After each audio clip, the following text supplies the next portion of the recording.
밤의 바다는 고요합니다. 어둠 속에서 파도가 배의 선체를 부드럽게 두드리고 당신은 갑판 위에 서서 남쪽을 바라봅니다. 지평선 너머, 지도의 가장 아래, 세계의 끝이라 불리는 곳. 그곳으로 천천히, 아주 천천히 배가 나아갑니다. 남극, 그 이름만으로도 차가운 공기가 느껴지는 대륙. 펭귄과 빙산, 과학기지와 탐험가들의 이야기. 우리가 알고 있는 남극은 그렇게 단순하고 깨끗한 이미지로 채워져 있습니다. 하지만 이 밤, 어둠 속에서 한 가지 질문이 조용히 떠오릅니다. 우리가 알고 있는 남극은 진짜일까요? 남극은 누구의 땅인가? 라는 질문을 던져본 적이 있으신가요? 이상한 질문입니다. 왜냐하면 우리는 이미 답을 알고 있다고 생각하니까요. 남극은 누구의 땅도 아니다. 인류 공동의 유산이다. 과학과 평화의 대륙이다. 그런 말들을 수없이 들어왔습니다. 하지만 생각해보면 그 답은 답이 아닙니다. 오히려 또 다른 질문을 숨기고 있는 것 같습니다. 왜 남극만은 그렇게 설명되어야 하는 걸까요? 왜 이 대륙만은 항상 과학이라는 단어와 평화라는 단어로만 이야기되는 걸까요? 우리가 남극이라는 이름을 들을 때 떠올리는 이미지들은 놀라울 정도로 일관적입니다. 하얀 빙원, 펭귄들의 행렬, 오로라가 춤추는 밤하늘, 그리고 두꺼운 방 한복을 입은 과학자들. 이 이미지들은 언제 어디서 만들어진 걸까요? 누가 이 대중적 이미지를 설계했을까요? 텔레비전 다큐멘터리, 교과서의 사진, 박물관의 전시. 그 모든 것들이 남극을 하나의 순수한 자연으로, 인간의 손길이 닿지 않은 마지막 야생으로 그려냅니다. 그리고 우리는 그 이미지를 의심 없이 받아들입니다. 마치 그것이 진실의 전부인 것처럼 인간은 본능적으로 끝이라는 개념에 끌립니다. 세계의 끝, 땅의 끝, 알려진 것의 경계. 남극은 그런 의미에서 완벽한 끝입니다. 지도를 펼치면 가장 아래, 가장 멀리, 가장 차갑고 가장 인간적이지 않은 곳. 거기에는 심리적인 무언가가 있습니다. 우리가 갈 수 없는 곳, 우리가 살 수 없는 곳. 그곳은 우리의 세계가 아니라는 안도감. 동시에 그곳에 무언가 있을지도 모른다는 불안감. 그 이중적인 감정이 남극을 둘러싼 모든 이야기의 밑바탕에 깔려 있습니다. 역사를 돌아보면 의도적으로 비워진 공간들이 있습니다. 지도에서 지워진 도시, 기록에서 사라진 사건, 언급되지 않는 이름들. 그런 공백은 우연히 생기지 않습니다. 누군가 그것을 비우기로 결정했고 그 결정에는 이유가 있습니다. 남극은 어쩌면 그런 공백 중 가장 큰 것인지도 모릅니다. 대륙 하나를 통째로 비워둔다는 것, 그곳에 대한 이야기를 과학과 평화라는 두 단어로만 채운다는 것, 그것은 자연스러운 일이 아닙니다. 그것은 선택입니다. 옛날 지도들을 보면 세계의 가장자리에는 항상 공백이 있었습니다. 알려지지 않은 바다, 그려지지 않은 땅.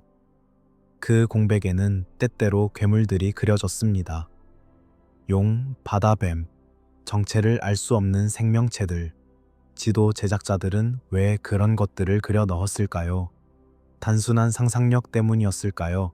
아니면 그것은 경고였을까요? 가지 말라는 표시, 더 이상 나아가지 말라는 신호. 남극은 현대의 지도에서 그런 공백입니다. 괴물이 그려지지는 않았지만 다른 방식으로 우리를 멀리합니다. 과학기지, 국제협정, 접근 제한. 보이지 않는 울타리가 쳐져 있습니다. 남극이 불러일으키는 감정은 단순하지 않습니다. 그곳은 아름답습니다. 사진으로 보는 빙하의 푸른빛, 황제 펭귄의 우아한 자태, 끝없이 펼쳐진 하얀 지평선. 하지만 동시에 그곳은 불안합니다. 너무 멀고, 너무 춥고, 너무 비어 있습니다. 그 불안은 막연합니다. 구체적이지 않습니다. 무엇이 불안한 걸까요? 추위, 고립, 아니면 우리가 모르는 무언가가 있다는 느낌? 매혹과 불안이 함께 존재하는 장소. 그것이 남극입니다. 아무도 살지 않았다. 남극에 대한 가장 기본적인 사실입니다. 이 대륙은 인류 역사를 통틀어 한 번도 정주 인구가 없었다고 합니다. 다른 모든 대륙에는 사람이 살았습니다. 가장 추운 시베리아에도, 가장 건조한 사막에도, 가장 높은 산악지대에도 사람들은 삶의 방식을 찾아냈습니다. 하지만 남극만은 예외라고 합니다. 왜일까요? 정말 그곳은 너무 추워서, 너무 척박해서 인간이 살 수 없었던 걸까요? 아니면 그곳에 사람이 없었다는 주장 자체가 이미 하나의 선택된 이야기일까요? 밤은 깊어갑니다. 파도 소리가 점점 작아지고 배는 계속 남쪽으로 향합니다. 당신은 여전히 갑판 위에 서 있고 차가운 바람이 얼굴을 스칩니다. 질문들이 공중에 떠 있습니다. 답을 찾기 위해서가 아니라 답이 존재하는지 묻기 위해. 남극이라는 이름 뒤에, 얼음이라는 장막 뒤에 무엇이 있을까요? 우리는 곧 그 물음을 따라가게 될 것입니다. 천천히, 조심스럽게 하나씩.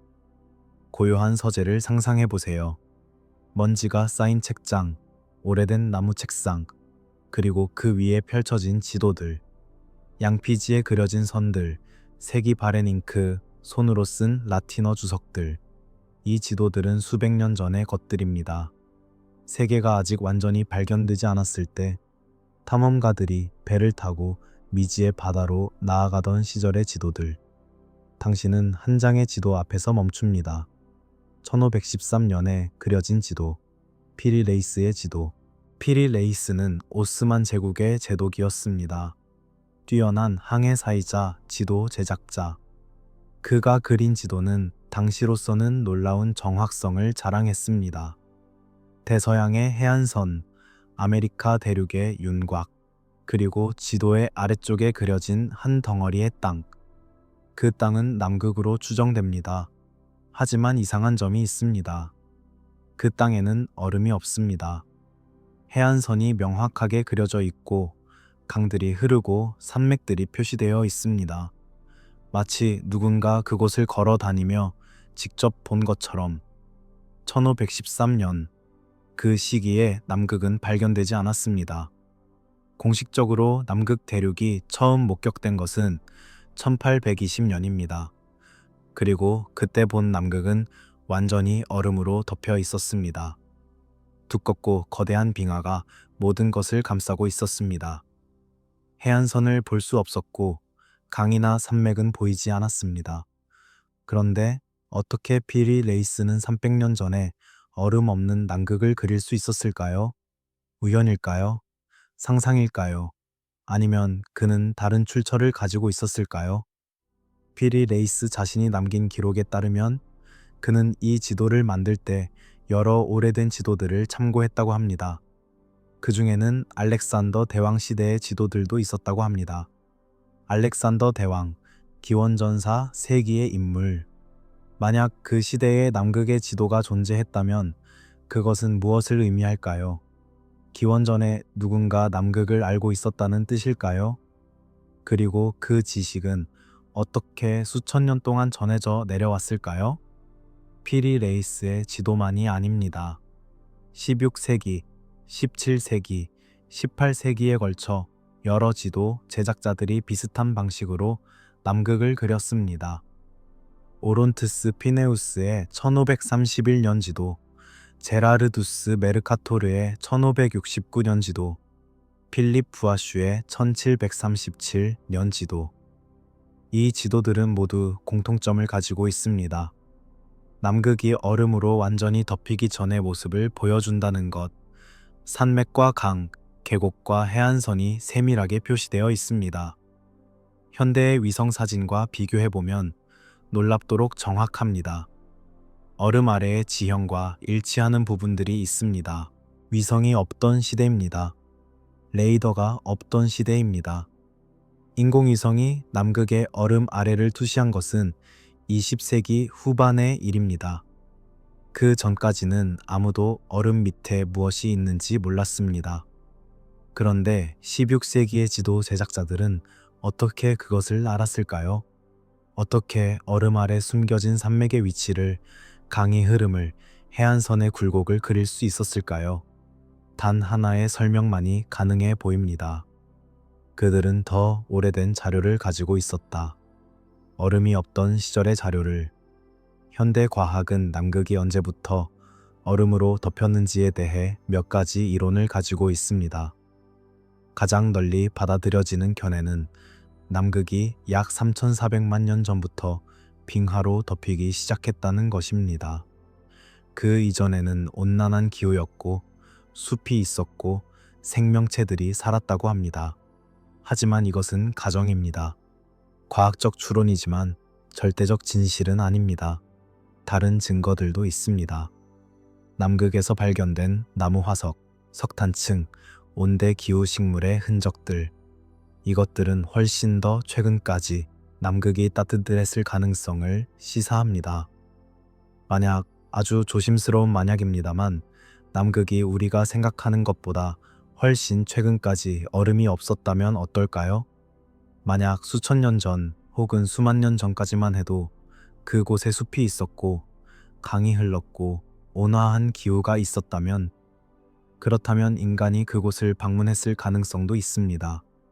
인간이 그곳을 걸었을 가능성도 있습니다. 그리고 그 기억이 어떤 형태로든 후대에 전해졌을 가능성도 있습니다. 역사가 얼어붙는다는 것은 어떤 의미일까요? 물리적으로 그것은 얼음이 모든 것을 덮는다는 뜻입니다. 땅, 돌, 식물, 건물, 흔적. 모든 것이 하얀 침묵 아래로 사라집니다.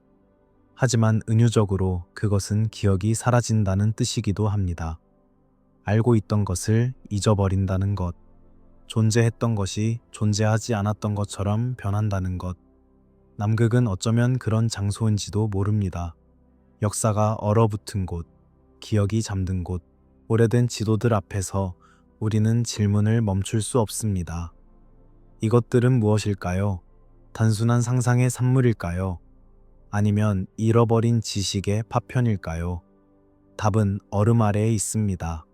두껍고 차가운 얼음 아래 수천 미터 깊이 그곳에 진실이 묻혀 있습니다.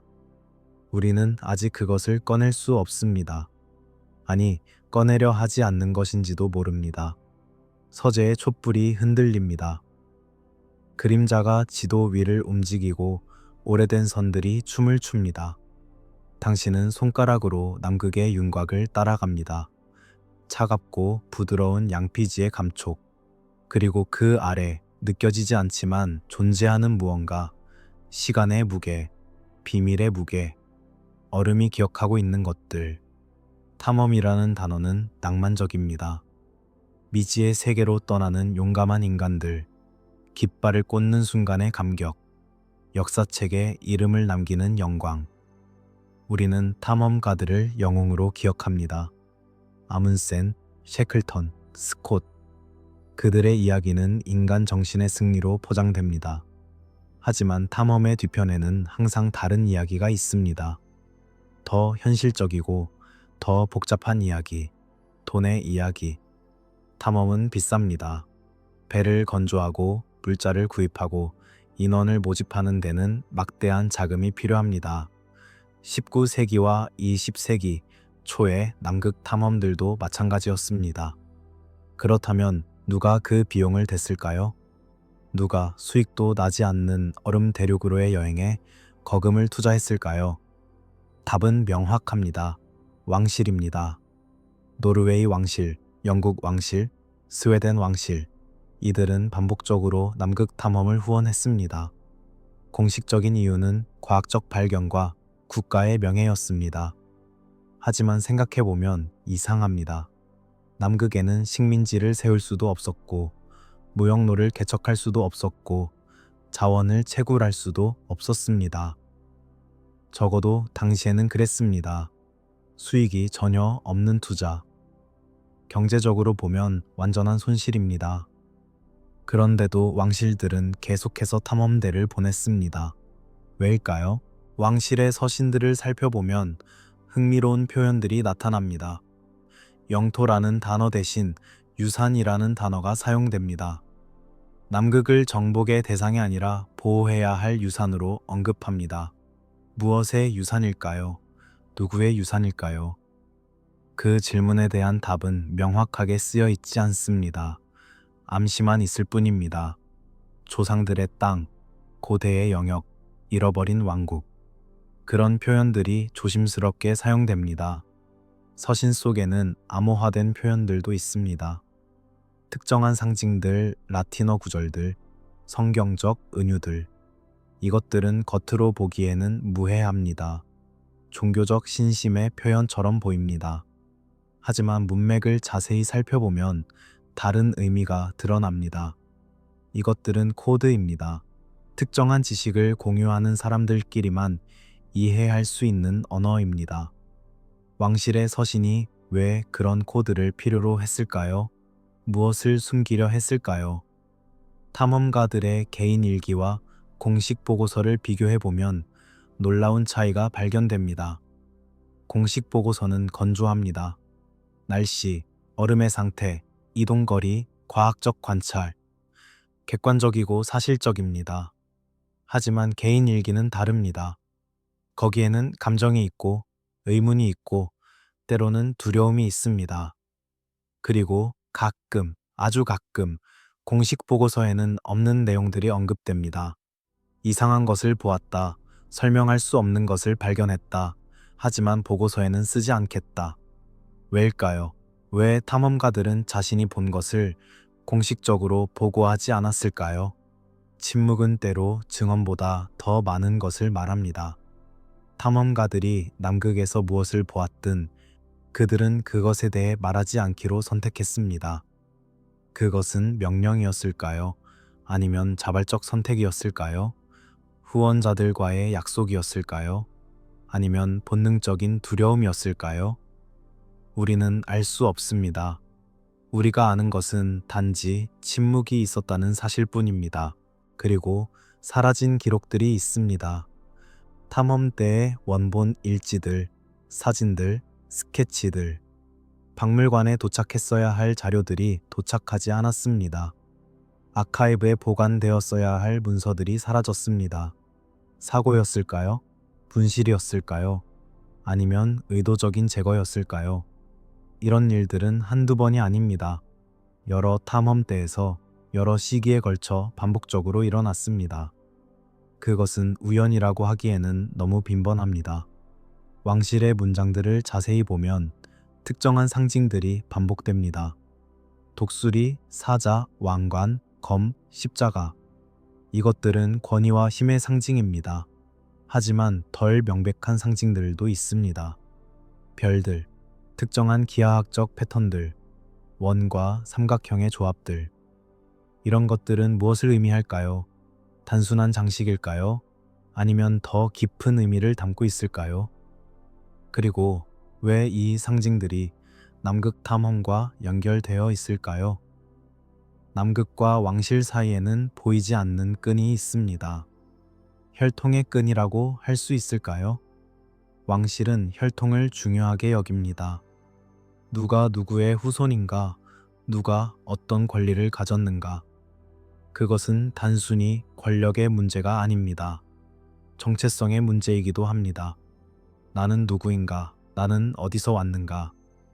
그리고 만약, 아주 조심스러운 만약입니다만, 왕실의 혈통이 남극과 어떤 식으로든 연결되어 있다고 믿어진다면, 만약 그들이 남극을 단순한 땅이 아니라 조상의 땅으로 여긴다면, 이것은 추측입니다. 증명할 수 없는 추측입니다. 하지만 추측만으로도 많은 것들이 설명됩니다.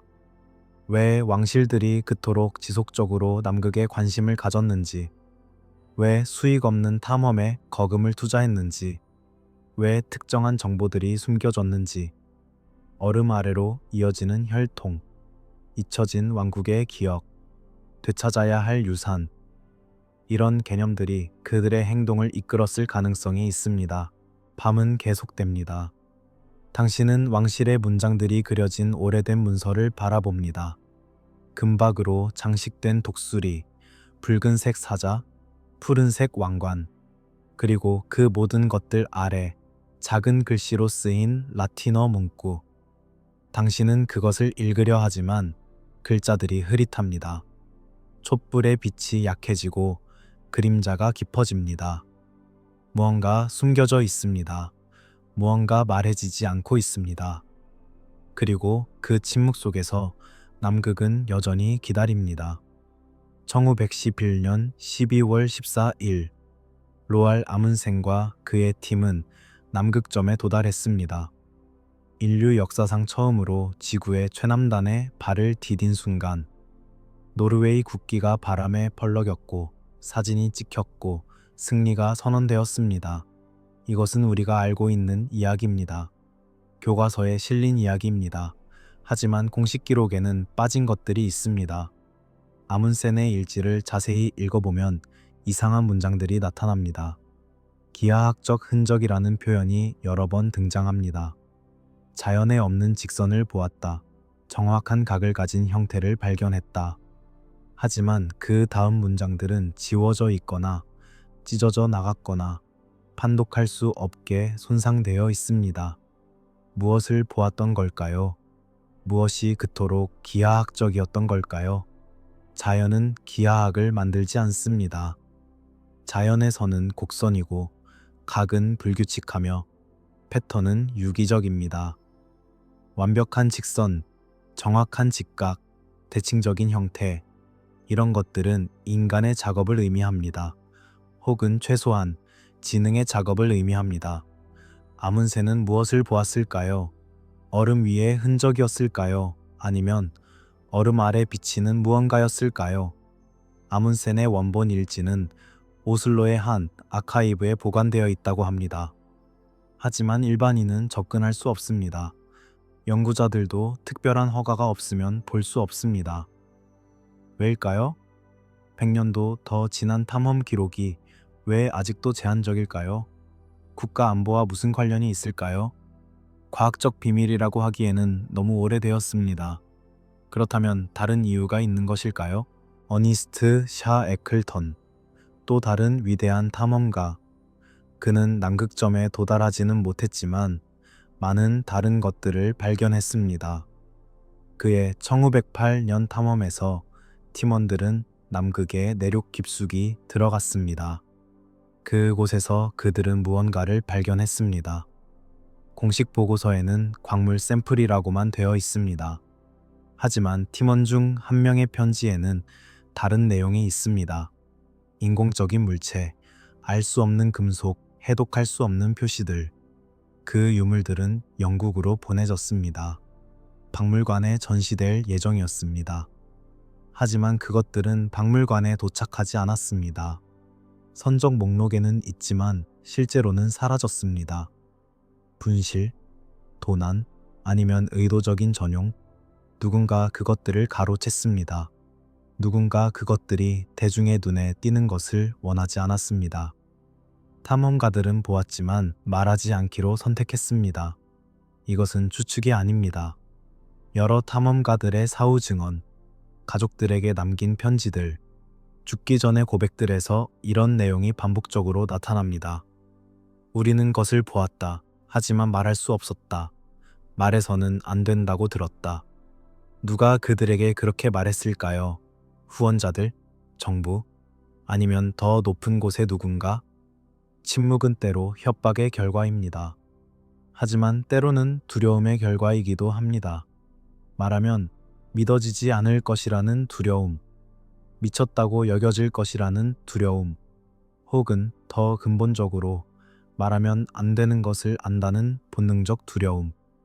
탐험가들은 무엇을 두려워했을까요?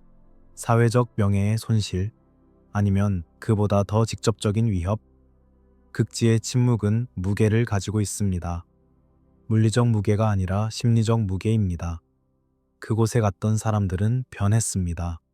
사진을 보면 알 수 있습니다. 탐험 전의 얼굴과 탐험 후의 얼굴. 같은 사람이지만 눈빛이 다릅니다. 무언가를 본 사람의 눈빛, 무언가를 알게 된 사람의 눈빛, 그리고 그것을 말할 수 없는 사람의 눈빛, 인간의 기억과 얼음의 기억. 인간은 잊어버립니다.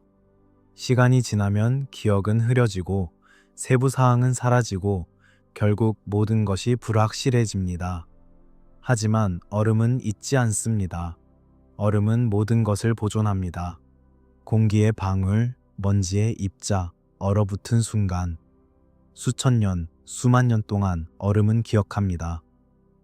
탐험가들이 보았던 것도 여전히 얼음 속에 있습니다.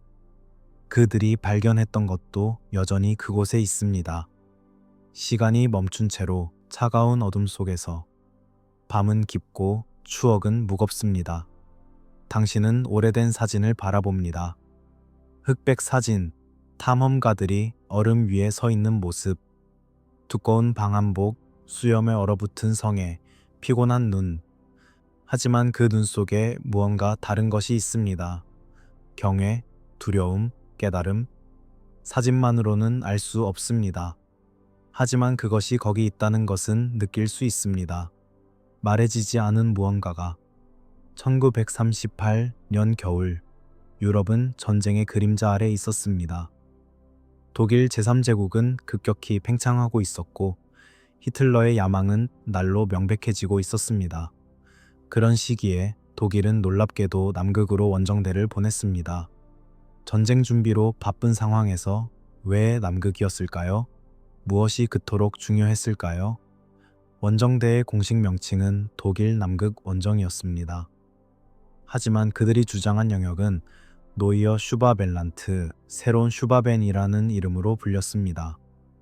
슈바벤은 독일 남부의 한 지역입니다. 왜 그 이름을 남극의 한 부분에 붙였을까요? 단순한 식민지적 명명일까요? 아니면 더 깊은 의미가 있을까요? 새로운이라는 단어는 무엇을 의미할까요? 옛 것이 있다는 뜻일까요? 독일 원정대는 항공기를 이용했습니다. 남극 상공을 비행하며 수천 개의 금속 말뚝을 투하했습니다. 각 말뚝에는 나치의 스와스티카와 독일 국기가 새겨져 있었습니다. 이것은 영유권 주장의 전통적인 방식이었습니다. 하지만 규모가 비정상적으로 컸습니다. 수천 개의 말뚝, 광대한 영역에 걸쳐. 이것은 단순한 상징적 행위가 아니었습니다. 이것은 체계적이고 광범위한 표시 작업이었습니다. 공식적으로는 지리 조사였습니다. 지도 제작, 지형 연구, 과학적 관찰. 하지만 원정대의 구성을 보면 의문이 생깁니다. 지질학자나 생물학자보다 군 장교들과 특수 요원들이 더 많았습니다. 그들은 무엇을 조사하고 있었을까요? 무엇을 찾고 있었을까요? 하인리히 히물러, SS의 수장이자 나치의 핵심 인물. 그는 고대 기원에 집착했습니다. 아리안 인종의 기원, 잃어버린 문명, 신화 속의 땅들. 그는 아네네르베라는 조직을 만들었습니다. 조상유산연구회. 그 조직은 전 세계를 돌아다니며 고대 유적을 조사했습니다. 티베트, 중동, 남아메리카, 그리고 남극. 그들은 무엇을 찾고 있었을까요? 단순한 학술적 관심이었을까요? 아니면 더 구체적인 목표가 있었을까요? 독일 원정대는 노이어 슈바벤란트에서 얼음 없는 계곡들을 발견했다고 보고했습니다. 온천도 발견했다고 합니다. 남극에 온천이라니 이상하게 들립니다. 하지만 실제로 남극에는 지열 활동이 있는 지역들이 있습니다. 드라이 밸리라고 불리는 곳들, 얼음이 녹은 지역들. 그곳에서 원정대는 무엇을 보았을까요? 귀환이라는 개념이 나치의 남극 이야기에서 반복적으로 나타납니다. 발견이 아니라 귀환, 새로운 땅이 아니라 잃어버린 고향으로의 복귀. 이것은 단순한 수사적 표현일까요? 아니면 진지한 신념이었을까요? 나치는 자신들이 남극과 어떤 식으로든 연결되어 있다고 믿었던 걸까요? 그들의 조상이 그곳에서 왔다고 생각했던 걸까요? 전쟁이 끝난 후 이상한 일들이 보고되었습니다. 독일 잠수함들이 사라졌습니다. 공식적으로는 격침되었다고 하지만 잔해가 발견되지 않은 경우들이 많습니다. 일부 역사가들은 이 잠수함들이 남미로 도망친 나치 전범들을 운송했다고 주장합니다. 하지만 다른 이론들도 있습니다. 일부는 남극으로 향했다는 이론, 노이어 슈바벨란트의 비밀기지로 갔다는 이론, 이것은 음모론처럼 들립니다. 그리고 실제로 많은 부분이 음모론일 것입니다. 하지만 완전히 무시할 수는 없습니다. 왜냐하면 공식 기록에도 공백들이 있기 때문입니다. 설명되지 않는 잠수함의 이동, 추적할 수 없는 항로, 도착하지 않은 선박들, 전쟁의 혼란 속에서 많은 것들이 사라졌습니다. 그중 일부는 남극과 관련이 있을지도 모릅니다. 현실과 광기의 경계는 어딜까요? 나치는 많은 비이성적인 신념들을 가지고 있었습니다. 초인사상, 인종우월주의, 신비주의적 집착. 그들의 남극에 대한 관심도 그런 광기의 일부였을까요? 아니면 그 안에 진실의 파편이 있었을까요? 모든 광기에는 씨앗이 있습니다. 왜곡되고 과장되고 미쳐버린 씨앗이지만 처음에는 무언가 실제적인 것에서 시작됩니다. 나치의 남극 집착의 씨앗은 무엇이었을까요? 밤의 어둠 속에서 우리는 불편한 질문들과 마주합니다. 악의 상징인 나치를 신비로운 남극과 연결 짓는다는 것, 그것은 위험한 조합입니다. 진실을 찾는 것과 음모론에 빠지는 것 사이의 선은 가늡니다. 하지만 질문을 멈출 수는 없습니다. 역사는 때때로 불편합니다. 때때로 우리가 원하지 않는 연결들을 보여줍니다. 그리고 그 연결들을 외면한다고 해서 그것들이 사라지는 것은 아닙니다. 1946년 초겨울, 제2차 세계대전이 끝난 지 불과 몇 개월 후, 세계는 여전히 전쟁의 상처를 치유하고 있었습니다. 재건, 귀환, 평화. 그런 단어들이 신문의 헤드라인을 장식했습니다. 그런데 그 시기에 미국은 대규모 원정대를 남극으로 보냈습니다. 오퍼레이션 하이점프, 높이 뛰기 작전이라는 이름의 원정. 공식적인 목적은 과학조사였습니다. 남극의 지형 연구, 기후 관찰, 훈련 목적. 하지만 규모를 보면 의문이 생깁니다. 항공모함 한 척, 잠수함 한 척, 구축함들, 수송선들, 총 13척의 함선, 그리고 4,700명의 병력, 33대의 항공기. 이것은 과학조사치고는 너무 컸습니다. 이것은 군사작전의 규모였습니다. 지휘관은 리처드 버드 제독이었습니다. 유명한 탐험가이자 미 해군의 영웅. 그는 이미 여러 차례 남극을 방문한 경험이 있었습니다. 그의 이전 탐험들은 대부분 소규모였습니다. 하지만 이번에는 달랐습니다. 이번에는 함대를 이끌고 갔습니다. 왜일까요? 무엇이 그토록 큰 규모를 정당화했을까요? 훈련이라는 단어가 반복적으로 사용되었습니다. 극한 환경에서의 군사훈련, 추운 기후에서의 작전 연습. 하지만 생각해보면 부자연스럽습니다. 전쟁이 막 끝난 시점에 왜 그토록 많은 자원을 남극 훈련에 쏟아부었을까요? 더 긴급한 필요들이 있지 않았을까요? 유럽의 재건, 일본의 점령, 소련과의 새로운 긴장. 그런 것들이 더 중요하지 않았을까요? 원정은 예정보다 훨씬 빨리 끝났습니다. 8개월 계획이었지만 단 8주 만에 철수했습니다. 공식적인 이유는 악천후와 기술적 문제였습니다. 하지만 그것으로는 설명되지 않는 것들이 있습니다. 항공기 사고들, 인명 손실, 그리고 원정 대원들 사이의 이상한 침묵. 무엇이 일어났던 걸까요? 여러 건의 사고가 보고되었습니다. 항공기들이 추락했고 사람들이 실종되었습니다. 극지 탐험에서 사고는 드문 일이 아닙니다. 하지만 보고서들을 자세히 읽어보면 이상한 점들이 있습니다. 사고의 원인이 명확하지 않습니다. 기계적 결함이라고 하지만 구체적인 설명은 없습니다. 기상 악화라고 하지만 당시 기상 기록은 그렇게 나쁘지 않았습니다. 버드 제독은 귀환 후 인터뷰를 했습니다. 칠레의 한 신문과의 인터뷰였습니다. 그 인터뷰에서 그는 놀라운 말을 했습니다.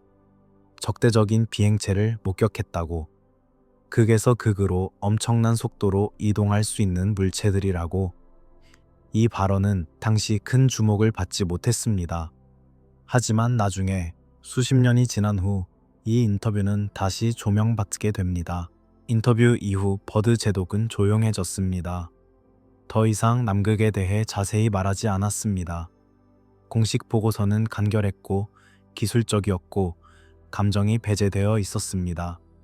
개인적인 회고록도 쓰지 않았습니다. 강연도 하지 않았습니다. 마치 침묵하라는 명령을 받은 것처럼. 누가 그런 명령을 내렸을까요? 무엇을 숨기려 했을까요? 원정의 기록들은 대부분 분류되었습니다. 기밀로 지정되었습니다. 일부는 나중에 공개되었지만 많은 부분이 여전히 봉인되어 있습니다. 국가 안보를 이유로, 군사 기밀을 이유로. 하지만 그것은 이상합니다. 과학 조사가 왜 군사 기밀이 되어야 할까요? 70년도 더 지난 원정 기록이 왜 아직도 공개될 수 없을까요? 오퍼레이션 하이점프는 남극이 단순한 과학적 대상이 아니라는 것을 보여줍니다. 그것은 군사적 관심의 대상이었습니다. 전략적 중요성을 가진 장소였습니다. 왜일까요? 남극에는 적도 없고 자원도 제한적이고 전략적 가치가 명백하지 않습니다. 그런데도 미국은 대규모 군사작전을 그곳에 투입했습니다. 무엇을 찾고 있었을까요? 무엇을 두려워했을까요? 밤은 점점 깊어지고 질문들은 점점 무거워집니다. 당신은 오래된 신문 기사를 읽습니다. 버드 제독의 얼굴이 흑백 사진으로 인쇄되어 있습니다. 그의 표정은 피곤해 보입니다. 아니, 피곤함 이상입니다. 무언가에 짓눌린 것 같은 표정입니다. 무엇을 보았던 걸까요? 무엇을 알게 되었던 걸까요? 그리고 왜 그것을 말할 수 없었던 걸까요? 청주 159년, 냉전은 절정을 향해 치닫고 있었습니다. 미국과 소련, 자본주의와 공산주의, 자유세계와 철의 장막. 세계는 두 진영으로 나뉘어 있었고 모든 것이 경쟁의 대상이었습니다. 우주, 핵무기, 첩보, 영향력. 그런 시기에 기묘한 일이 일어났습니다. 적대적이던 나라들이 하나의 협정에 서명했습니다. 남극조약, 12개 나라가 처음 서명했습니다. 미국, 소련, 영국, 프랑스, 일본, 노르웨이, 호주, 뉴질랜드, 그리고 몇몇 남미 국가들. 적대 관계에 있던 나라들이 남극에 관해서만은 합의했습니다. 이것은 놀라운 일이었습니다. 다른 어떤 주제에서도 그들은 합의할 수 없었습니다. 그런데 남극만은 예외였습니다. 왜일까요? 협정의 핵심은 영유권의 동결이었습니다. 어떤 나라도 남극에 대한 새로운 영유권 주장을 할 수 없다. 기존의 주장도 인정되지도 부정되지도 않는다. 그저 동결된다. 이것은 이상한 개념입니다. 땅의 소유권을 정하지 않고 그저 멈춰둔다는 것, 마치 결정을 회피하는 것처럼, 아니면 결정할 수 없는 이유가 있었던 것처럼. 군사 활동이 금지되었습니다. 남극에서는 어떤 군사 기지도, 어떤 무기 실험도, 어떤 군사 훈련도 할 수 없습니다. 이것은 평화를 위한 조치라고 설명되었습니다. 하지만 생각해보면 이중적입니다. 군사 활동을 금지한다는 것은 동시에 군사적으로 가치 있는 무언가가 있다는 것을 의미합니다. 그렇지 않다면 왜 구태여 금지할 필요가 있을까요? 정보 공유가 의무화되었습니다. 모든 과학 연구 결과는 공개되어야 합니다.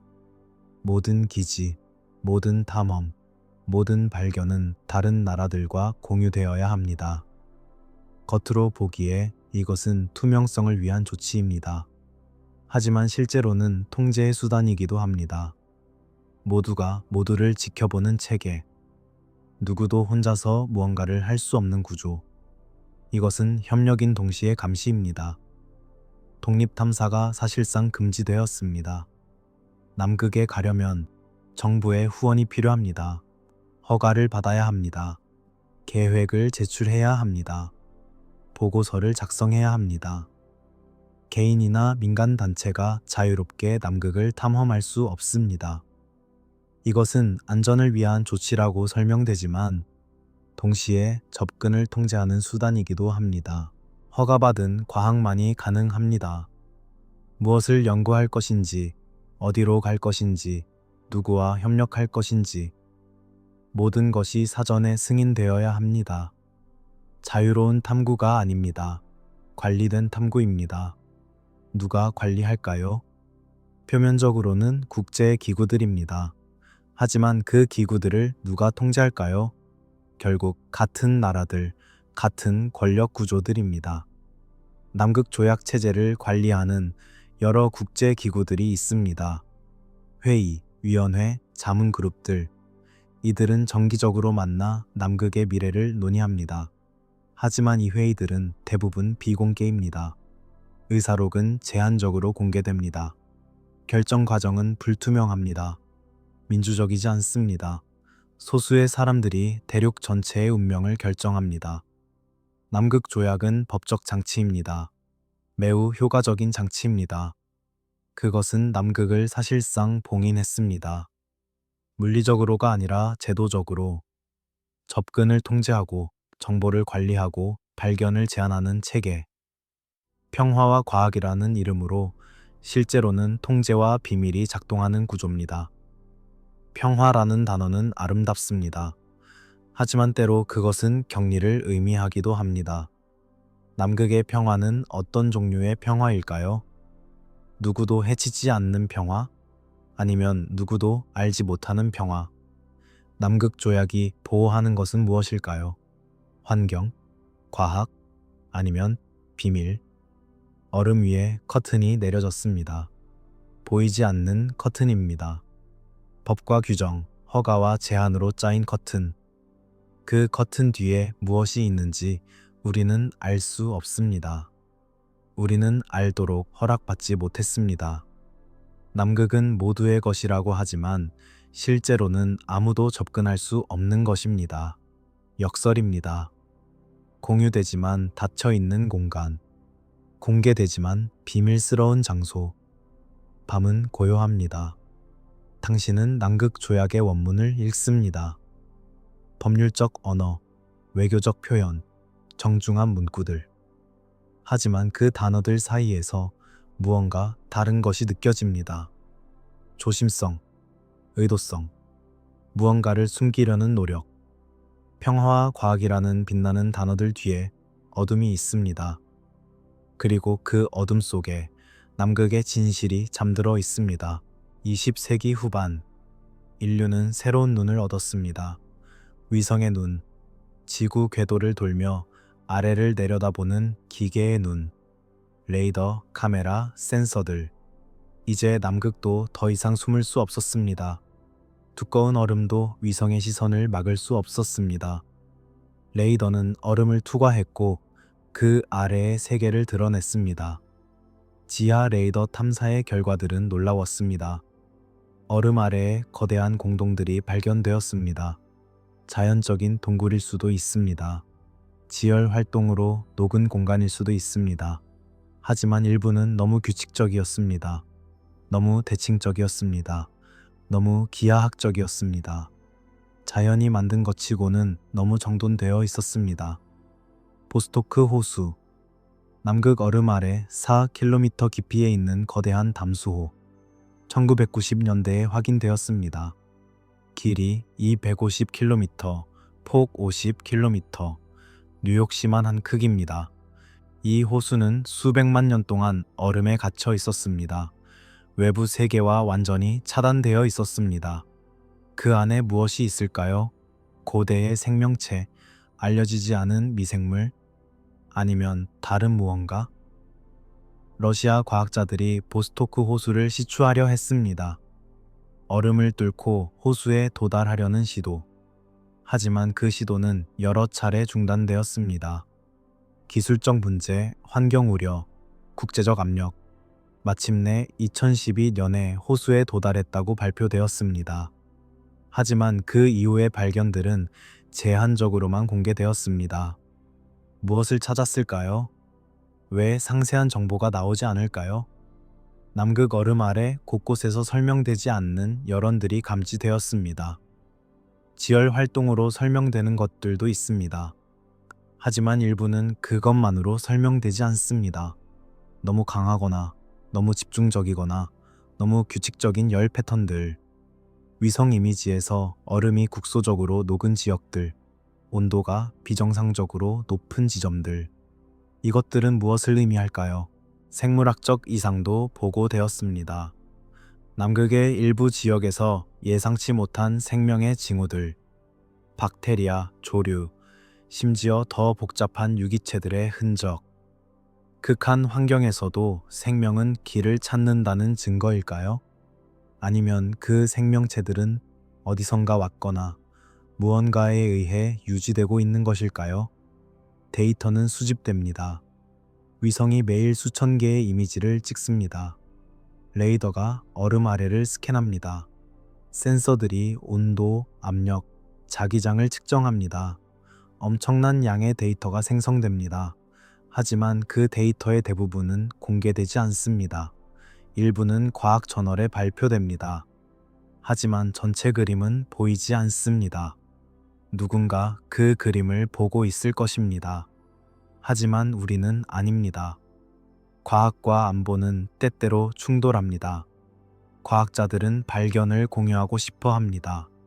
그것이 과학의 본질입니다. 하지만 안보 기관들은 정보를 통제하고 싶어 합니다. 그것이 안보의 본질입니다. 남극에서 이 두 가지는 끊임없이 긴장 관계에 있습니다. 무엇이 발표되고 무엇이 보류되는지 그 결정은 누가 내릴까요? 자연이라는 설명은 안전합니다. 이상한 것을 발견했을 때 그것을 자연 현상으로 설명하면 더 이상의 질문을 막을 수 있습니다. 지열 활동, 지질학적 과정, 극한 환경에 적응. 이런 설명들은 과학적으로 타당하고 논란의 여지가 없습니다. 하지만 때로 그것들은 너무 쉬운 답입니다. 너무 빨리 제시되는 답입니다. 다른 가능성들을 탐구하기 전에 이미 결론이 내려진 것처럼 시추공들이 여러 곳에서 다쳤습니다. 보스토크 호수뿐만 아니라 다른 지역들에서도 얼음을 뚫고 아래를 탐사하려는 시도들이 중단되었습니다. 공식적인 이유는 환경보호입니다. 원시 생태계를 오염시킬 위험, 그것은 합리적인 우려입니다. 하지만 모든 경우에 그것만이 이유일까요? 아니면 다른 우려들도 있을까요? 발견하고 싶지 않은 무언가가 있을까요?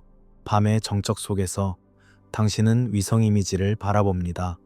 남극의 하얀 표면, 얼음의 주름들, 산맥의 그림자. 아름답습니다. 하지만 그것은 표면일 뿐입니다. 진짜 이야기는 아래에 있습니다.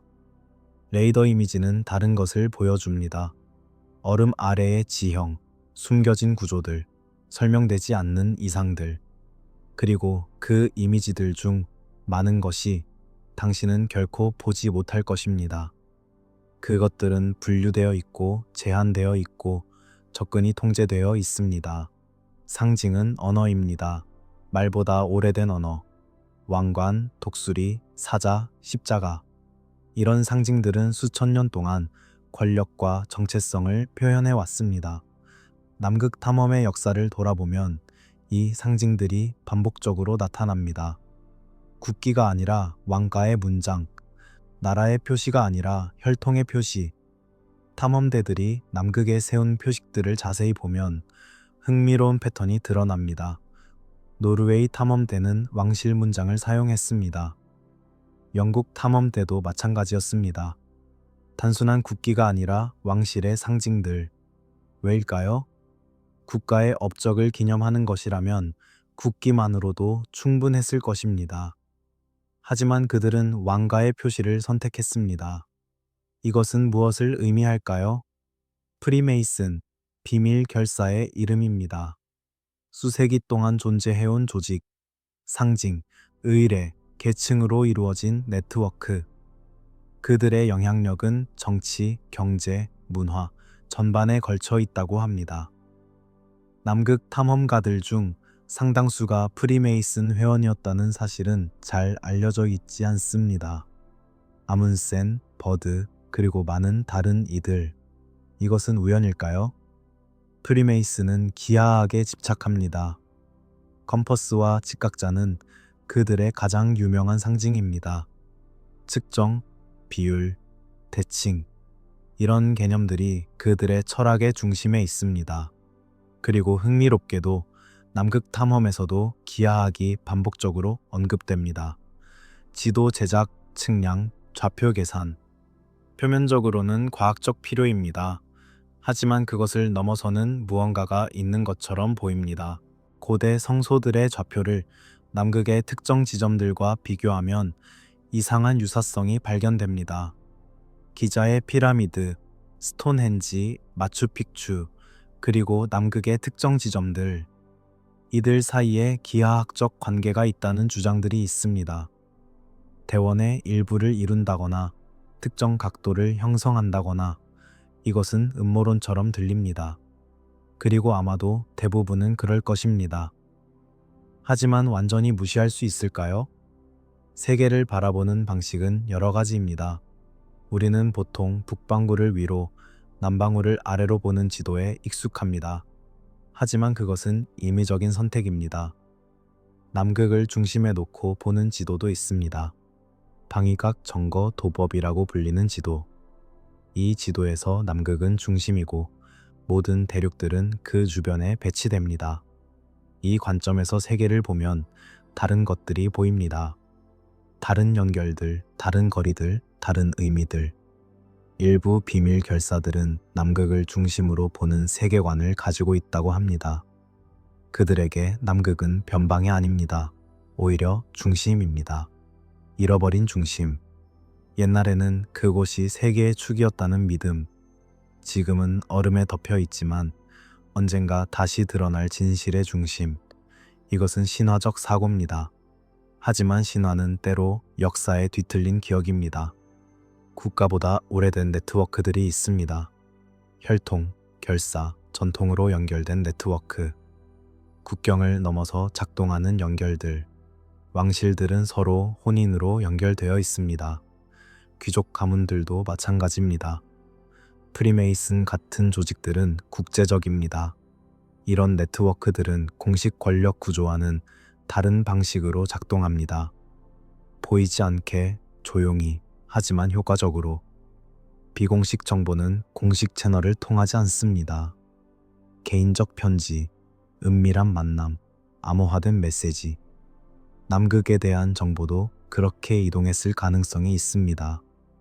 공식 보고서에는 없지만 특정한 사람들은 아는 정보, 일반 대중은 접근할 수 없지만 내부자들에게는 공유되는 지식. 이것은 추측이지만 설명력이 있는 추측입니다. 권력은 투표로만 오지 않습니다. 때로 권력은 기억에서 옵니다.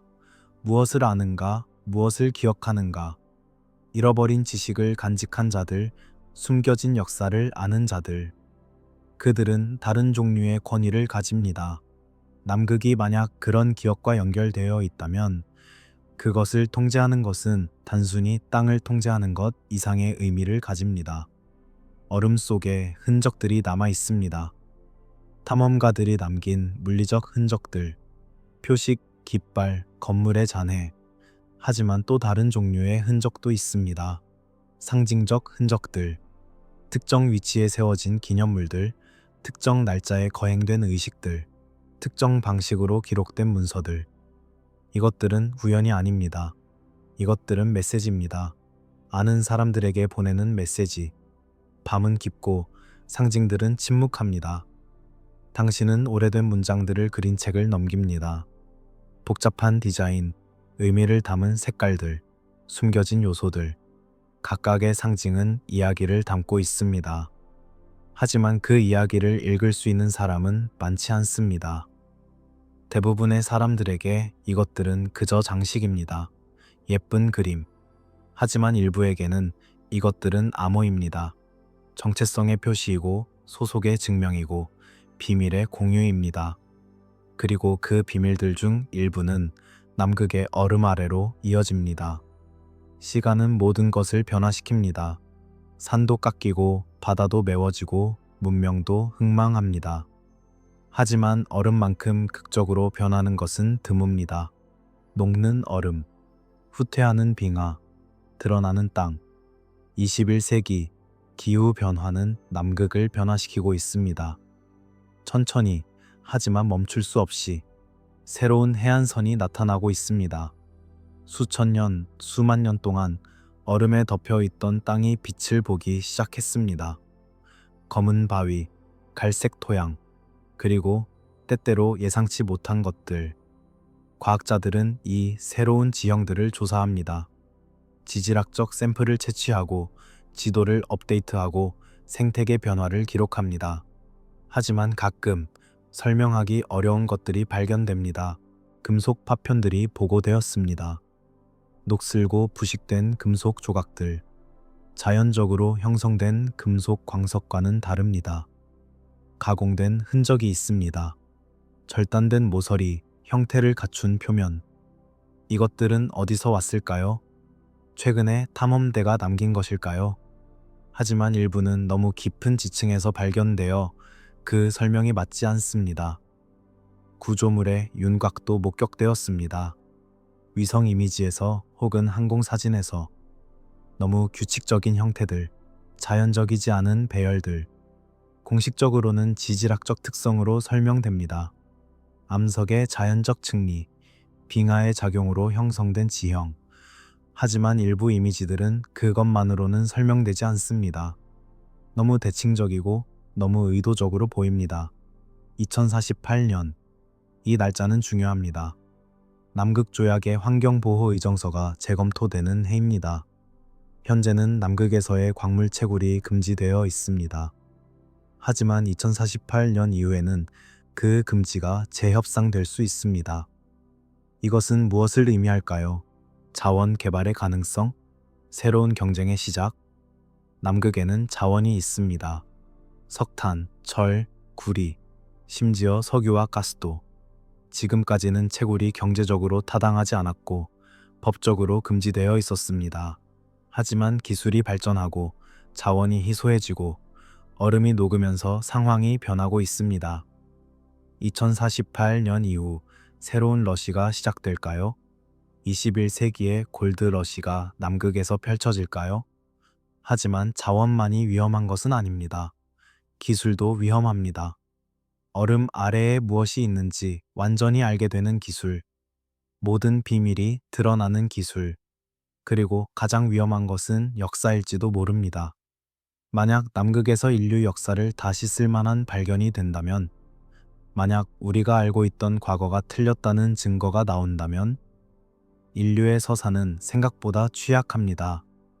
우리는 우리가 어디서 왔는지, 어떻게 여기까지 왔는지에 대한 이야기를 가지고 있습니다. 그 이야기는 정체성의 기반입니다. 하지만 만약 그 이야기가 불완전하다면, 만약 중요한 장들이 빠져 있다면, 남극은 그런 잃어버린 장들을 담고 있을지도 모릅니다. 종교는 기원의 이야기입니다. 우리가 어디서 왔고, 왜 여기 있고, 어디로 가는지. 만약 남극의 발견들이 그 이야기들과 충돌한다면, 만약 성경, 꾸란, 베다가 말하지 않은 역사가 드러난다면 신앙의 위기가 올까요?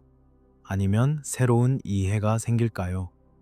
권력은 과거의 해석에서 나옵니다. 누가 정당한 통치자인가? 누가 이 땅의 주인인가? 이런 주장들은 역사에 근거합니다. 혈통, 전통, 계승.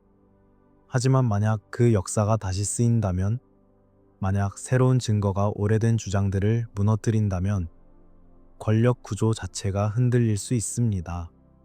정체성도 마찬가지입니다. 나는 누구인가 라는 질문은 나는 어디서 왔는가와 연결되어 있습니다. 민족, 국가, 문명의 정체성. 이것들은 모두 역사적 서사에 의존합니다. 남극이 만약 그 서사들의 균열을 낸다면 우리는 스스로를 어떻게 이해하게 될까요? 주인이라는 개념. 이 땅은 누구의 것인가? 남극은 누구의 땅인가? 지금은 누구의 것도 아니라고 합니다. 하지만 만약 얼음이 녹고 과거가 드러나고 누군가 정당한 주장을 할 수 있다면 혈통으로, 역사로, 유산으로 주인은 재정의될 수 있습니다. 그리고 그 재정의는 세계를 바꿀 수 있습니다. 남극은 땅이 아닐지도 모릅니다. 적어도 단순한 땅이 아닙니다. 남극은 어쩌면 기억입니다. 얼어붙은 기억, 인류의 집단 무의식 속에 잠들어 있는 무언가, 우리가 잊어버렸지만 완전히 사라지지 않은 무언가, 그리고 얼음이 녹으면서 그 기억도 깨어나고 있습니다. 조용히 잠들며 던지는 마지막 질문. 우리는 준비되어 있을까요? 진실이 드러날 때 우리는 그것을 받아들일 수 있을까요? 아니면 우리는 다시 눈을 감고 다시 잊어버리고 다시 얼음 아래로 묻어버릴까요? 남극은 기다립니다. 인내심 있게 침묵 속에서 시간이 오면 모든 것이 드러날 것입니다. 우리가 원하든 원하지 않든 밤의 끝이 가까워 옵니다. 당신의 눈은 무겁고 생각은 흐려집니다. 남극이라는 이름이 의식의 가장자리에서 메아리칩니다. 얼음, 비밀, 기억. 이 모든 것들이 하나의 이야기로 엮여 있습니다. 완전히 이해할 수 없는 이야기. 아직은.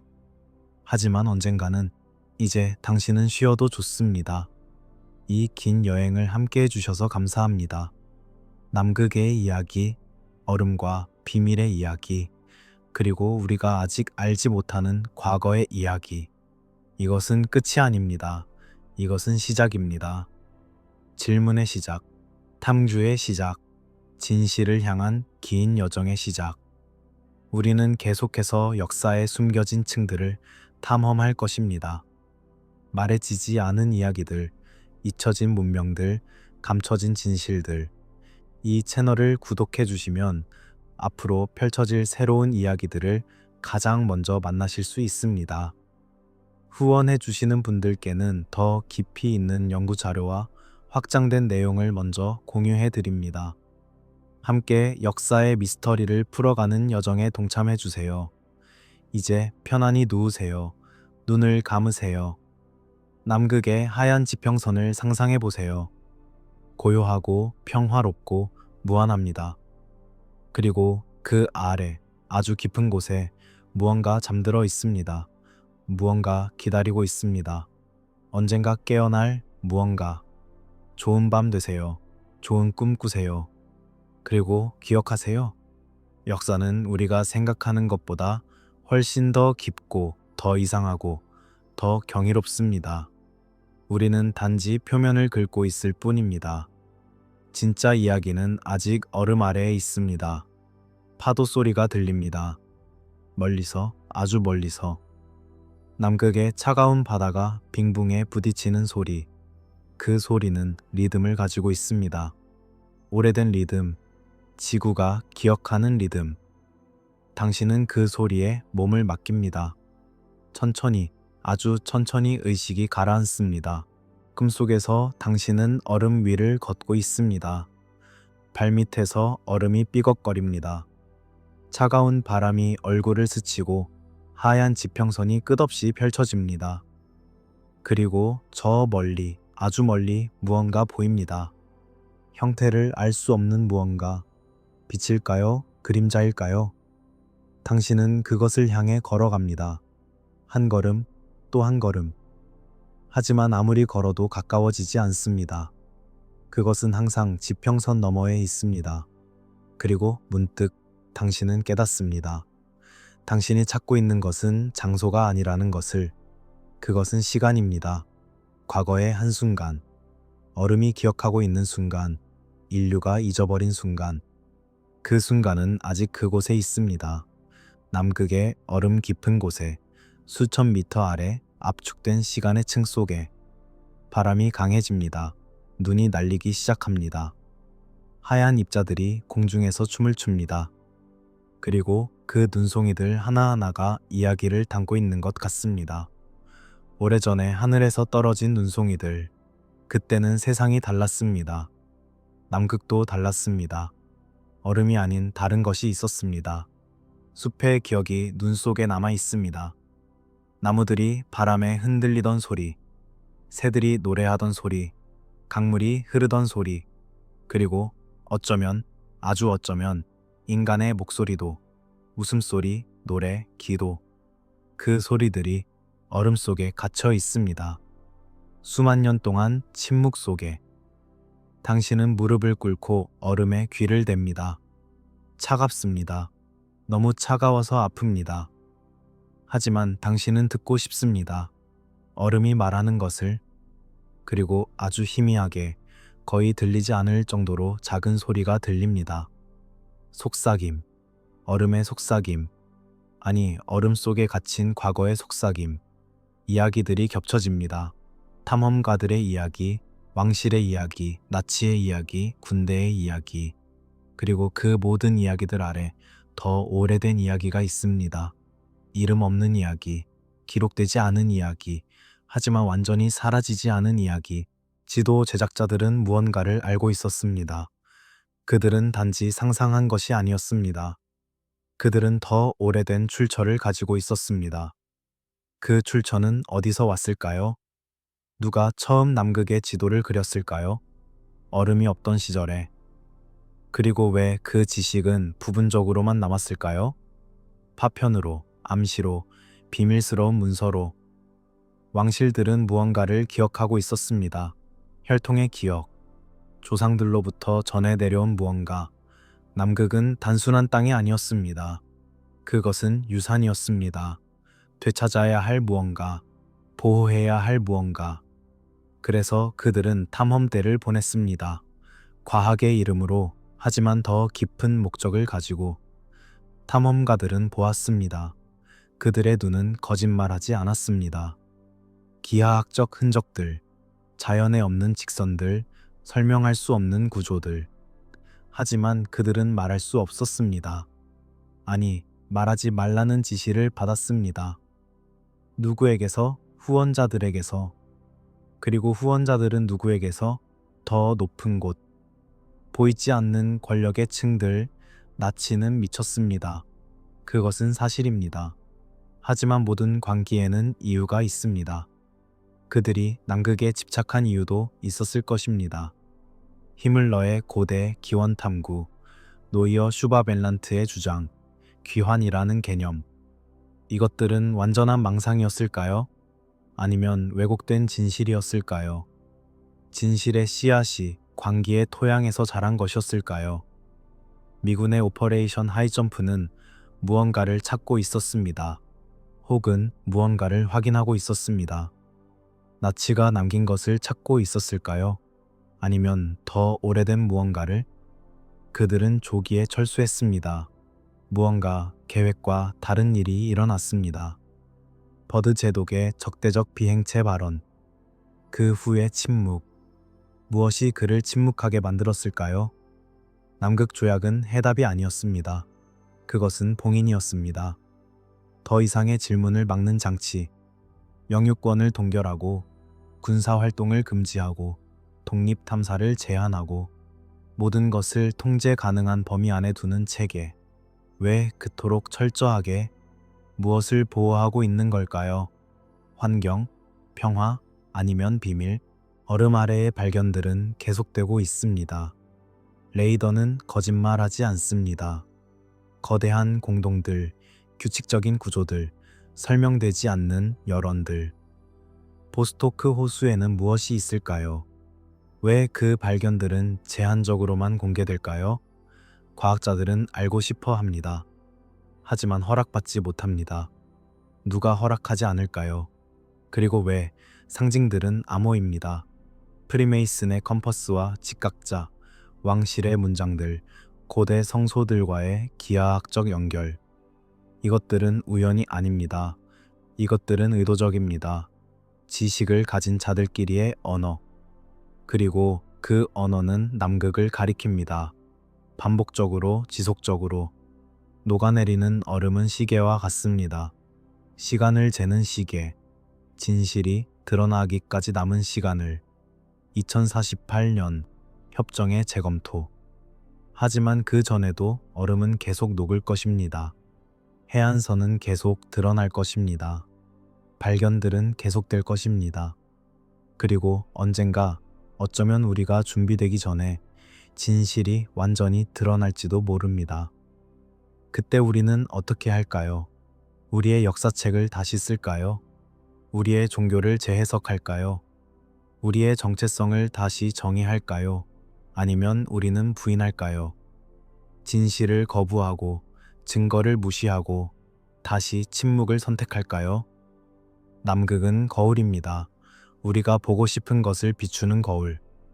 어떤 이들에게는 순수한 자연의 마지막 보루, 어떤 이들에게는 과학 연구의 장, 어떤 이들에게는 전략적 자산, 어떤 이들에게는 잃어버린 유산, 어떤 이들에게는 금지된 지식, 모두가 남극을 다르게 봅니다.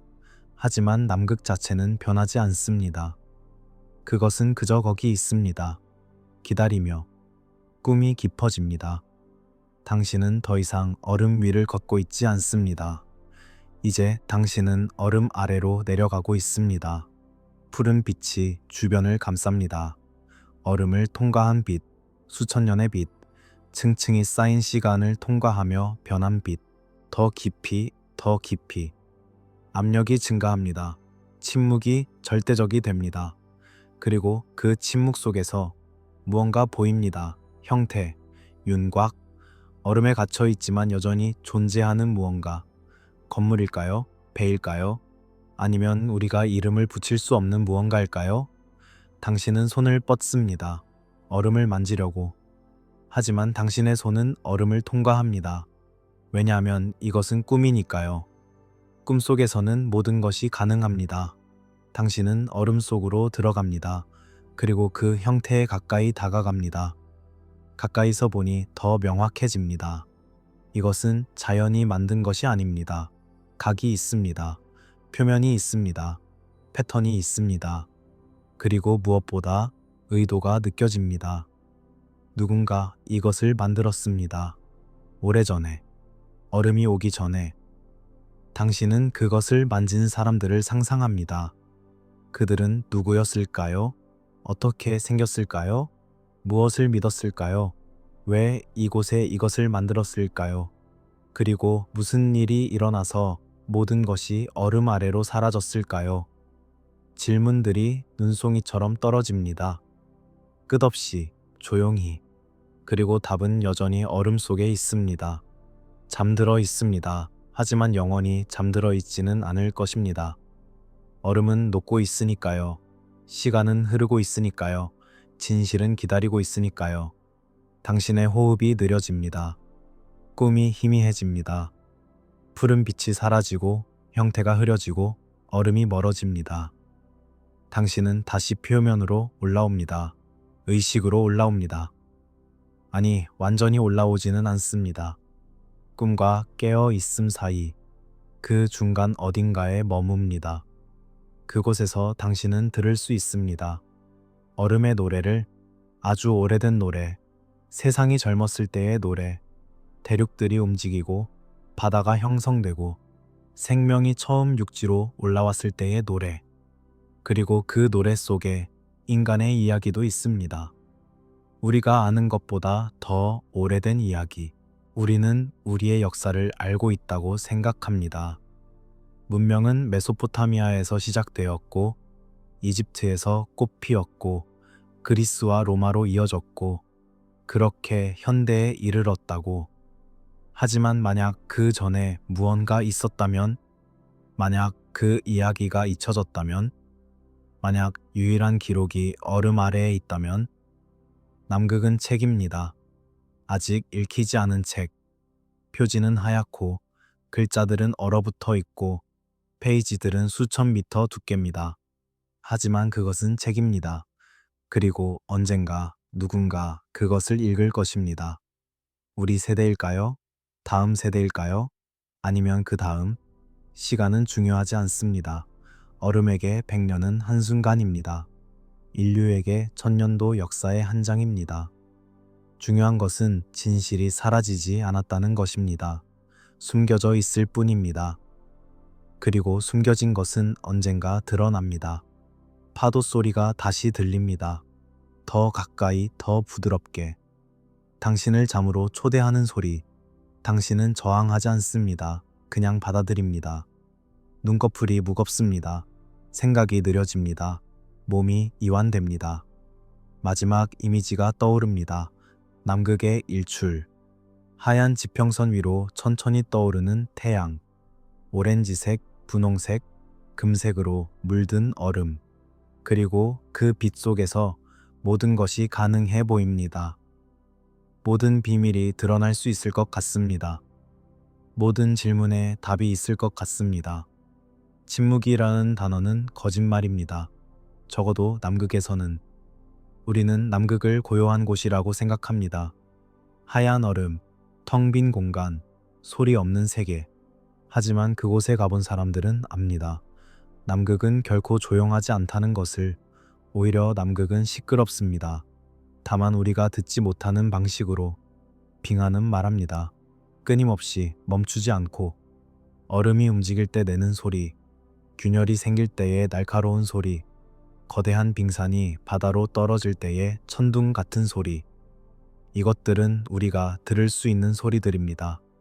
하지만 그 아래에 더 깊은 곳에 다른 소리들이 있습니다. 저주파 진동. 인간의 귀로는 감지할 수 없는 낮은 주파수. 하지만 지진계는 기록합니다. 민감한 센서들은 포착합니다. 얼음 아래에서 올라오는 진동. 지구의 맥박처럼 규칙적인, 하지만 심장 박동과는 다른 리듬. 과학자들은 이것을 연구합니다. 조심스럽게, 말을 아끼며. 지진계가 그린 파형들을 보면 이상한 패턴이 나타납니다. 일반적인 지각 운동과는 다릅니다. 화산 활동의 신호도 아닙니다. 빙하의 이동으로 설명되기에는 너무 규칙적입니다. 마치 맥박처럼, 아니 호흡처럼, 무언가 살아있는 것의 리듬처럼. 반복성. 이것이 과학자들을 불편하게 만드는 요소입니다. 자연은 대부분 불규칙합니다. 패턴이 있어도 변주가 많습니다. 하지만 남극 얼음 아래에서 오는 일부 진동들은 너무 일정합니다. 같은 강역으로, 같은 강도로, 같은 주파수로. 마치 신호처럼, 마치 메시지처럼. 과학자들은 조심스러운 언어를 사용합니다. 이상현상이라고 부르지 않고 특이 신호라고 말합니다. 설명할 수 없다고 하지 않고 추가 연구가 필요하다고 씁니다. 우려스럽다고 표현하지 않고 흥미롭다고 언급합니다. 이 완곡한 표현들 뒤에 무엇이 숨어 있을까요? 보고서를 읽다 보면 한 문장이 반복적으로 나타납니다. 이상 없음. 모든 것이 정상 범위 내에 있음. 우려할 만한 발견 없음. 하지만 문맥을 자세히 보면 느껴집니다. 이 문장은 안심이 아닙니다. 이것은 종결입니다. 더 이상 묻지 말라는 신호입니다. 이상 없음이라는 말은 때로 이상이 있지만 말하지 않겠다는 뜻입니다. 인간의 귀는 한계가 있습니다. 우리는 20Hz에서 20,000Hz 사이의 소리만 들을 수 있습니다. 그 아래의 극저주파, 그 위의 초음파는 우리에게 침묵입니다. 하지만 기계는 다릅니다. 기계는 모든 것을 기록합니다. 그리고 남극의 얼음 아래에서 인간이 들을 수 없는 소리들이 계속 발생하고 있습니다. 어떤 과학자들은 이것을 얼음의 언어라고 부릅니다. 시적인 표현입니다. 과학적이지는 않지만 어쩌면 진실에 더 가까울지도 모릅니다. 얼음은 수만 년 동안 쌓여왔습니다. 눈이 내리고 압축되고 얼음이 되고 더 깊이 묻히고 그 과정에서 공기 방울들이 갇힙니다. 과거의 대기가 얼음 속에 봉인됩니다. 얼음이 압축될 때 소리가 납니다. 아주 미세한 소리, 공기 방울들이 터지는 소리, 결정 구조가 재배열되는 소리, 압력이 증가하며 생기는 진동. 이것들이 모여 하나의 소음이 됩니다. 그리고 그 소음 속에 어쩌면 과거의 메아리가 있을지도 모릅니다. 얼음이 형성되던 순간의 소리, 그때 불었던 바람, 그때 내렸던 눈, 기억의 소음. 이것은 은유입니다. 하지만 강력한 은유입니다. 얼음은 과거를 담고 있습니다. 물리적으로, 화학적으로, 그리고 어쩌면 음향적으로도. 녹음된 것은 아닙니다. 하지만 각인된 것일 수 있습니다. 그리고 그 각인이 특정 조건에서 재생될 수도 있습니다. 최근 몇 년 동안 보고들이 증가했습니다. 공식적으로는 아닙니다. 하지만 비공식적으로 과학자들 사이에서 조용히 공유되는 관찰들, 진동의 강도가 증가하고 있다는 것, 주파수가 변화하고 있다는 것, 마치 무언가 활성화되고 있는 것처럼 무언가 깨어나고 있다. 이것은 과학적 진술이 아닙니다. 이것은 느낌입니다. 하지만 여러 독립적인 관찰자들이 같은 느낌을 보고합니다. 얼음 아래에서 무언가 변화가 일어나고 있다는 느낌, 잠들어 있던 무언가 움직이기 시작했다는 느낌. 지구 온난화가 얼음을 녹이고 있습니다. 이것은 사실입니다. 하지만 또 다른 효과도 있을 수 있습니다. 수만 년 동안 압축되어 있던 얼음의 구조가 변하면서 갇혀 있던 무언가 방출되고 있을 수 있습니다. 소리일까요? 가스일까요? 아니면 우리가 아직 이름 붙이지 못한 무언가일까요? 밤은 깊습니다. 당신은 침대에 누워 있습니다. 방은 조용합니다. 하지만 완벽한 침묵은 아닙니다. 냉장고의 윙윙거림, 먼 곳의 찻소리, 집이 삐걱거리는 소리, 그리고 아주 희미하게 거의 상상 속에서만 존재하는 것처럼 낮은 울림이 들립니다. 그것은 어디서 오는 걸까요? 당신의 귀에서? 건물의 구조에서? 아니면 훨씬 더 멀리 지구의 다른 편 얼음으로 덮인 대륙에서? 소리는 여행합니다. 때로 아주 먼 거리를, 특히 낮은 주파수는.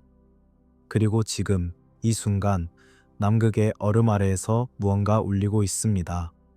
당신은 그것을 들을 수 없습니다. 하지만 느낄 수는 있습니다. 아주 깊은 곳에서 본능적으로 무언가 변하고 있다는 것을, 무언가 시작되고 있다는 것을, 그리고 그것이 정확히 무엇인지 우리는 아직 모릅니다. 눈을 감으세요. 호흡을 느리게 하세요. 그리고 들어보세요. 침묵 속의 소음을, 고요함 속의 진동을, 얼음이 말하는 것을, 아주 천천히, 아주 조용히, 하지만 멈추지 않고. 남극에 가려면 허가가 필요합니다. 이것은 누구나 아는 사실입니다. 환경 보호를 위해, 안전을 위해, 국제 협력을 위해 합리적인 이유들입니다. 하지만 허가 시스템을 자세히 들여다보면 다른 것들이 보입니다. 더 미묘한 통제들, 더 의도적인 제한들. 연구 계획서를 제출할 때 정확한 위치를 명시해야 합니다. 어디로 갈 것인지, 무엇을 연구할 것인지, 얼마나 머물 것인지, 모든 것이 사전에 승인되어야 합니다. 그리고 특정 지역들은 자동적으로 거부됩니다. 왜냐하면 그곳은 보호구역이기 때문입니다. 보호구역. 남극에는 많은 보호구역들이 있습니다. 남극특별보호구역, ASPA라고 불립니다. 이것들은 특별히 민감한 생태계를 보호하기 위해 지정되었습니다. 취약한 식물, 희귀한 동물, 독특한 지질학적 특성, 이것들을 보존하기 위해 접근이 제한됩니다. 하지만 모든 보호구역이 생태학적 이유로 지정된 것은 아닙니다. 일부는 역사적 이유로 지정되었습니다. 탐험가들의 오두막, 오래된 기지의 잔해, 이것들을 보존하기 위해. 그리고 일부는 이유가 명확하지 않습니다. 공식 문서에는 과학적 가치라고만 쓰여 있습니다. 어떤 종류의 과학적 가치인지는 명시되지 않습니다. 지도를 보면 이상한 점이 있습니다. 남극의 대부분은 상세하게 지도화되어 있습니다. 위성 이미지, 항공사진, 지상 측량. 하지만 특정 지역들은 해상도가 낮습니다. 흐릿합니다. 마치 의도적으로 흐리게 만든 것처럼. 구글 어스에서 남극을 확대해 보세요. 대부분은 선명합니다. 하지만 몇몇 지역은 그렇지 않습니다. 왜 그럴까요? 기술적 한계? 남극의 일부 지역은 위성이 커버하기 어렵습니다. 각도, 날씨, 구름. 하지만 모든 경우가 그렇지는 않습니다. 일부는 선택입니다. 데이터가 있지만 공개되지 않는 것입니다.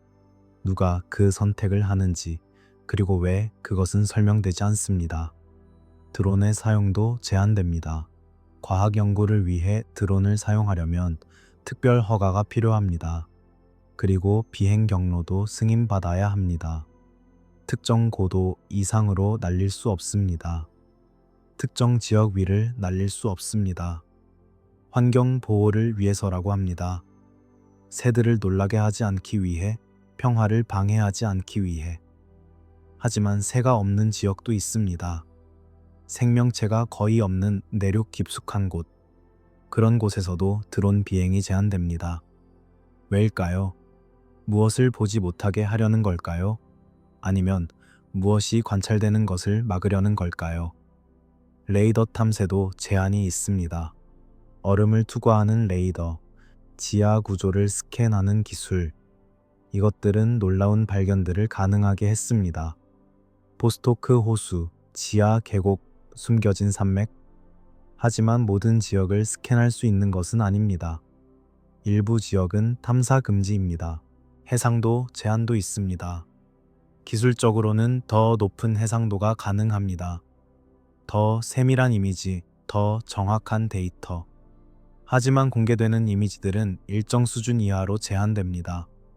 너무 자세히 보여주지 않습니다. 너무 많은 것을 드러내지 않습니다.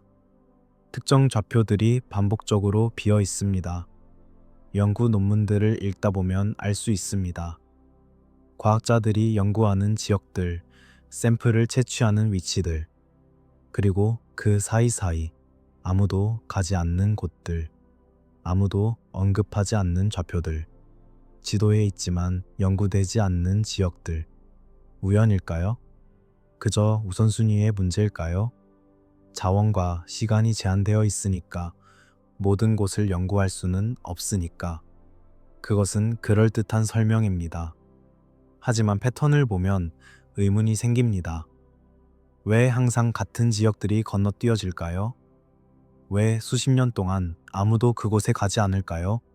연구 제안서에서 삭제되는 문장들이 있습니다. 과학자가 특정 지역을 연구하고 싶다고 제안합니다. 특정 현상을 조사하고 싶다고 씁니다. 하지만 심사 과정에서 그 부분이 삭제됩니다. 너무 야심적이라는 이유로, 실현 가능하지 않다는 이유로, 혹은 이유 없이 그냥. 과학자들은 배웁니다.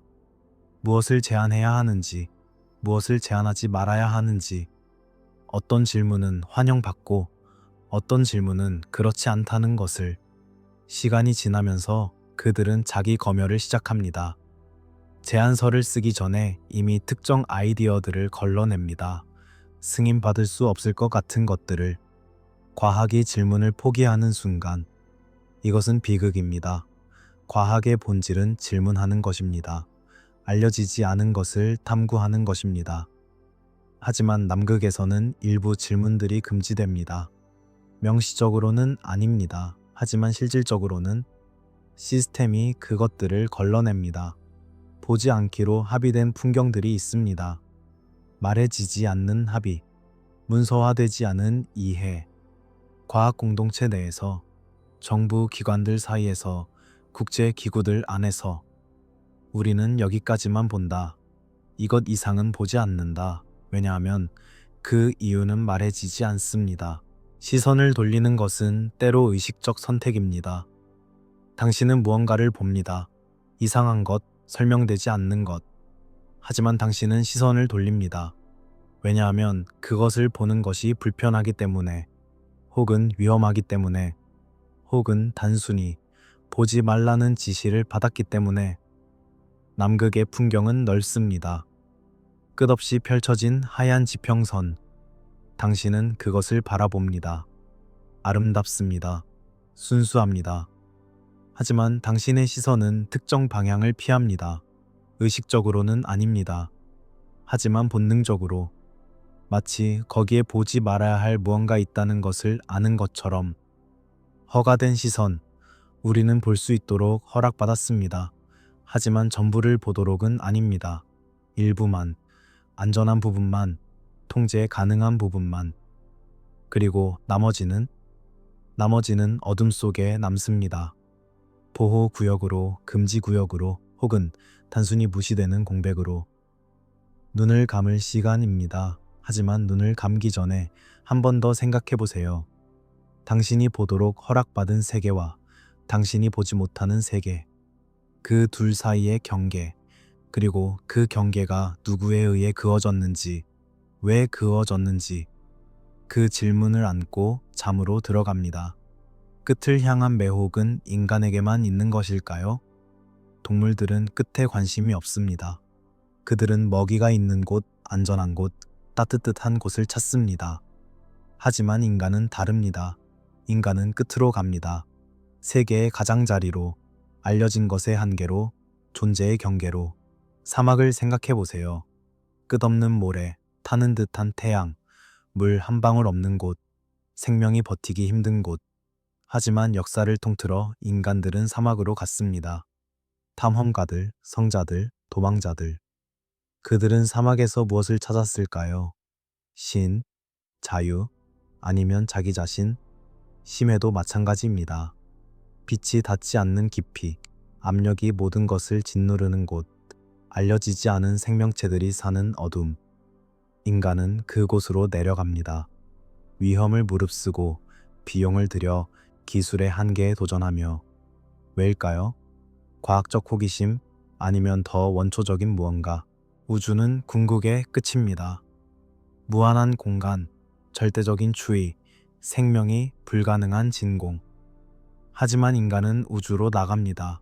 로켓을 타고, 우주복을 입고 지구를 떠나. 그리고 돌아온 우주 비행사들은 변해 있습니다. 그들이 본 것, 느낀 것이 그들을 변화시켰습니다. 남극은 이 모든 끝들 중 하나입니다. 사막처럼 황량하고, 심해처럼 접근하기 어렵고, 우주처럼 생명을 거부합니다. 하지만 차이점이 있습니다. 남극은 지구 위에 있습니다. 우리와 같은 행성에, 같은 대기 아래, 같은 중력 속에. 그것은 멀지만 너무 멀지 않습니다. 낯설지만 완전히 낯설지 않습니다. 문명의 말기마다 남쪽에 대한 집착이 나타납니다. 이것은 흥미로운 패턴입니다. 로마 제국이 쇠퇴할 때 지도 제작자들은 남쪽의 미지의 땅들에 집중했습니다. 중세 유럽이 흑사병으로 고통받을 때 전설들은 남쪽의 낙원을 이야기했습니다. 19세기 말 산업화가 세계를 변화시킬 때 탐험가들은 남극으로 향했습니다. 왜 남쪽일까요?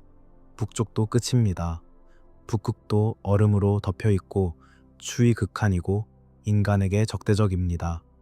하지만 북극은 다릅니다. 북극은 바다입니다. 얼어붙었지만 그 아래는 물입니다. 생명이 있고 움직임이 있고 변화가 있습니다. 남극은 땅입니다. 대륙입니다.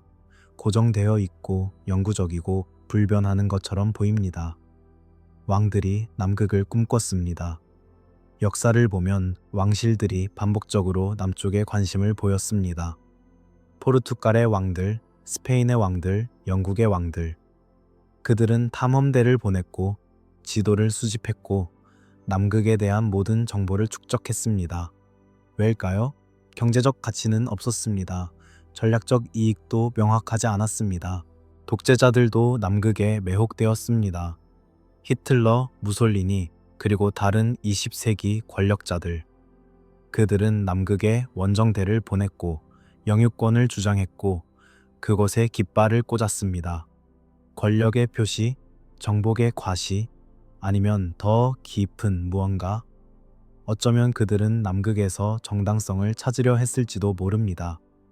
과거와의 연결을 더 위대한 무언가의 계승자임을 증명하려. 사상가들도 남극을 상상했습니다. 철학자들, 작가들, 예술가들. 그들에게 남극은 은유였습니다. 미지의 자아, 무의식의 심연, 문명의 너머. 에드가 앨런 포에 아서 고든 핌의 이야기, H.P. 러브크래프트의 광기의 산맥. 이 작품들에서 남극은 공포와 경이의 장소입니다. 도망이 아닌 귀환. 이 개념은 계속 반복됩니다. 남극으로 가는 것을 새로운 곳으로의 모험이 아니라 오래된 곳으로의 복귀로 보는 시각. 인류의 기억 깊은 곳에 남극에 대한 어떤 인식이 있다는 생각. 우리가 그곳에서 왔거나 혹은 그곳에서 무언가 중요한 것이 시작되었다는 믿음. 종말 이후를 대비하는 장소. 21세기의 남극은 새로운 의미를 얻고 있습니다. 종자은행, 데이터 저장소, 비상대피 계획. 만약 세계가 끝난다면 남극이 마지막 피난처가 될 것이라는 생각. 왜일까요? 단지 외진 곳이기 때문일까요? 아니면 거기에 이미 무언가 있기 때문일까요? 생존을 위한 인프라, 지식, 자원, 인간 심리 속의 마지막 안전지대. 우리는 항상 대안을 원합니다. 만약에 대비한 계획, 최악의 경우를 위한 탈출구, 그리고 현대 세계에서 남극이 그 역할을 합니다. 멀고 보호되고 통제되는 공간, 세계가 무너져도 남아있을 장소, 얼음 속에 남겨두고 싶은 것들, 무엇을 보존하고 싶을까요? 인류의 지식, 문명의 기억, 아니면 개인적인 무언가? 후회, 비밀, 잊고 싶지만 완전히 버릴 수 없는 것들. 얼음은 영원한 보관소처럼 보입니다. 그곳에 묻으면 영원히 안전할 것 같습니다. 두려움과 희망이 겹치는 지점. 남극에 대한 감정은 단순하지 않습니다. 그것은 두렵습니다. 차갑고 적대적이고 죽음의 위험이 있는 곳. 하지만 동시에 희망적입니다. 순수하고 보호되고 어쩌면 인류의 마지막 기회인 곳. 이 두 감정이 공존합니다. 분리되지 않고 얽혀 있습니다. 밤은 고요합니다. 당신은 이 모든 이야기들을 돌아봅니다. 남극을 꿈꾼 사람들, 그곳을 찾아간 사람들, 그곳에서 무언가를 발견한 사람들, 혹은 발견하지 못한 사람들. 그들 모두는 같은 끌림을 느꼈습니다. 끝을 향한, 알 수 없는 것을 향한, 어쩌면 자기 자신을 향한 끌림. 당신도 그 끌림을 느낍니다. 지금, 이 순간. 잠이 가까워 오면서, 의식이 흐려지면서 당신은 남극을 상상합니다. 하얀 지평선, 푸른 빙하, 그리고 그 아래 숨겨진 무언가. 당신은 그곳에 가본 적이 없습니다. 어쩌면 평생 가지 못할 것입니다. 하지만 어떤 의미에서 당신은 이미 거기에 있습니다. 생각 속에서, 꿈 속에서, 상상 속에서. 왜 인간은 끝에 매혹될까요? 아마도 그것이 우리의 본성이기 때문일 것입니다.